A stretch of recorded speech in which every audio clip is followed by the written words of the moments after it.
আসসালামু আলাইকুম প্রিয় শিক্ষার্থী বন্ধুরা। তো জাতীয় বিশ্ববিদ্যালয় অনার্স ভর্তি পরীক্ষা যাদের ইতিহাস সাবজেক্ট রয়েছে তোমাদের জন্য স্পেশাল সাজেশন, এবং এগুলো হচ্ছে সরাসরি আসছে বিগত সালে, এবং আমি যেগুলো দেবো এখান থেকে হুবহু কমন পাবা। 100% কমন পাবা, পরীক্ষা দেওয়ার পরে মিলিয়ে দেখতে পাবা। তাহলে ইতিহাস থেকে 10 নম্বর, এই 10-এ 10 কেমনে পাবা দেখো। আমি যেগুলো সাজেশন দেবো জাস্ট একটু ধৈর্য সহকারে তোমরা মনোযোগ সহকারে মানে মুখস্থ করে ফেলবা অপশনগুলো। তো ইতিহাসের জনক কি? ইতিহাসের জনক হচ্ছে হেরোডোটাস, এটা সবাই জানে। উত্তর হচ্ছে কি? হেরোডোটাস ইতিহাসের জনক। আমার সাথে সাথে মুখস্থ করে ফেলতে পারো তুমি। তারপর দেখো মহাকাব্য কোনটা। তোমরা কি জানো মহাকাব্য? যেমন মাইকেল মধুসূদন দত্তের একটা মহাকাব্য ছিল মেঘনাদ। আর এই পৃথিবীতে মহাকাব্য মূলত মানে খুব কমই, এটা হচ্ছে এই যে রামায়ণ। আচ্ছা, তারপর দেখো বাংলার প্রথম স্বাধীন রাজা কে? বাংলার প্রথম স্বাধীন রাজা মানে সর্বপ্রথম স্বাধীন রাজা শশাঙ্ক। উত্তর হচ্ছে কি? শশাঙ্ক। তারপর দেখো মূল্য নিয়ন্ত্রণ পদ্ধতি প্রবর্তন, মানে মূল্যটাকে নিয়ন্ত্রণ করবে এইটার প্রবর্তন কেডা চালু করছে মূলত? চালু করছে কি? এই আলাউদ্দিন খলজি। আলাউদ্দিন। পানিপথের প্রথম যুদ্ধ হয়েছিল কত সালে? পানিপথের প্রথম যুদ্ধ হয়েছিল কত সালে? আমি বলেছিলাম তোমাদেরকে যে পানিপথের 3টা যুদ্ধ তোমাদেরকে আমি শিখাইছিলাম। পানিপথের প্রথম যুদ্ধ হয়েছে 1526। ঠিক আছে, 1526। আচ্ছা। আর দ্বিতীয় যুদ্ধ হয়েছে বলতো কত?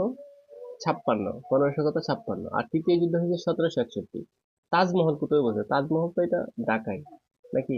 না, এটা হচ্ছে ভারতে। তাহলে কোথায় অবস্থিত বলতো? তাজমহল, তাজমহল হচ্ছে ভারতের আগ্রাতে অবস্থিত। তারপর দেখো ইংরেজরা বাংলার এই দেওয়ানি লাভ করে কত সালে? দেওয়ানি লাভ করছে 1765 সালে।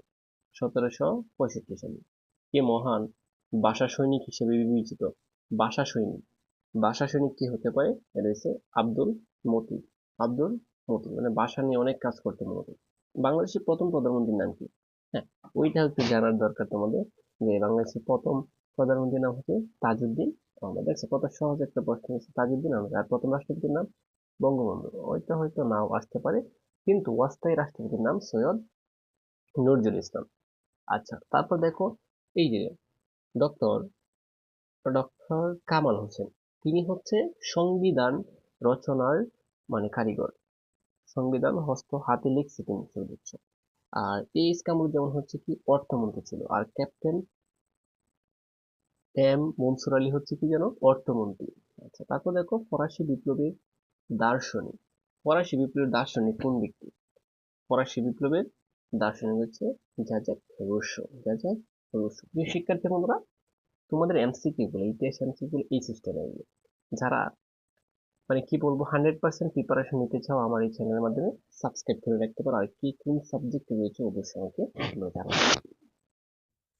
যারা ঘরে বসে 499 টাকার কোর্সে ভর্তি হয়ে জাতীয় বিশ্ববিদ্যালয়ে ভর্তি পরীক্ষার প্রস্তুতি নিতে চাচ্ছ, স্ক্রিনে দেওয়া নাম্বারে এখনই যোগাযোগ করতে পারবা।